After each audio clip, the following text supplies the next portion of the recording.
Hey guys, what's up? This is Todd Hazelton from Techno Buffalo. Today I want to show you a difference between the Galaxy S4 and the Galaxy S4 Active. Normally John would do this, but he's in Hawaii, so you get me. You can see the two devices are fairly similar in shape and size. The Galaxy S4 Active is slightly thicker, though not much so. And the screens are the same size. You've got a 5-inch 1080p on both, 1920 by 1080. Though on the right, we've got an LCD, it's a TFT LCD display. On the left, of course, you've got the HD Super AMOLED from Samsung. You can see the colors are slightly different.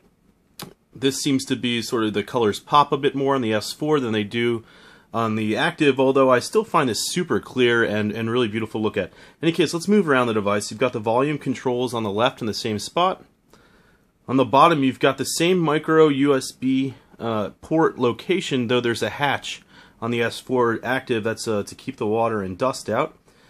You've got the power button in the same spot, though this has sort of a little etching on it. And up top, the 3.5mm headphone jack. And notice the Active also has the IR blaster right there. So we'll go to the Active. You can see it's got this nice finish. It actually kind of a little reflective.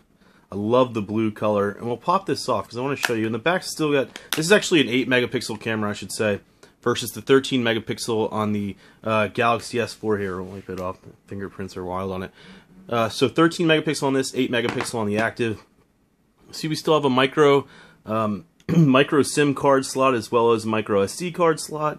It comes with 16 gigs on board, so I added my own 64 there. Then the battery here, and if you look at the undershell, you can see that it's got this plastic border sort of running around it, and that's to keep the water and dust out. And when you put it back on, you really want to make sure that you click everything into place, because if you don't, you can hear all the snaps, because if you don't, the water can actually get through. So real quick, I'll show you some of the features. You've got the same sort of touch interface. You can see that if I hover above the screen, it's got all of the same settings options that the S4 has. So you've got Smart Scroll, Smart Pause, Air View. I won't go over all of them. You're probably very familiar with them now. Android 4.2.2, that's Jelly Bean. And I'll bring up the camera interface just so you can see it, because there's one difference. Okay, we've got the camera up, and you'll see that there's still the same different various settings, though in this one, and you might have just seen it, there's an aqua mode. Now see, you'll be able to touch the screen underwater, unable to touch, and that's correct. I've actually used this in the water already. The screen doesn't work right. So you need to use the volume key as the camera or record button, which is right down here. So we'll hit, that means the camera key. It reminds us again to make sure that the cover is closed, the USB cover, because I could ruin the phone. And then in this case, you can use, you can see I'm taking pictures hitting the volume button right there. And then when we're done, we can get out of auto mode, or get out of camera mode, sorry, the aqua mode, into anything else. We'll go back into auto so that the screen works again completely.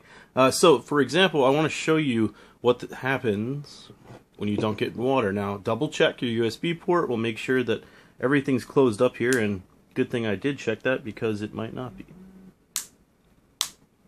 Alright, so we've got everything closed up. You'll want to do that too. Otherwise you're going to get wet. And we'll drop it in, just pop on the screen so you can see. There you go, we've got the phone sort of sitting in water here. And for demo purposes, I'll just show you. We'll clean up my table later. But you can pour water all over the device, and it'll work perfectly fine. Just shake it off, and you're good to go again. Again, when it's underwater, it doesn't work appropriately, and that goes for in the rain too. I actually was using this in the rain the other day, and it just doesn't work. The screen won't work properly, so you still need to wipe it off in order to get your functionality back. Anyway, that's a quick look comparing the two devices. I've got some water on the S4, but that's okay. You got the Active on the left, Galaxy S4, both on AT&T, both $199.99, and available now. This is Todd Hazelton with Techno Buffalo.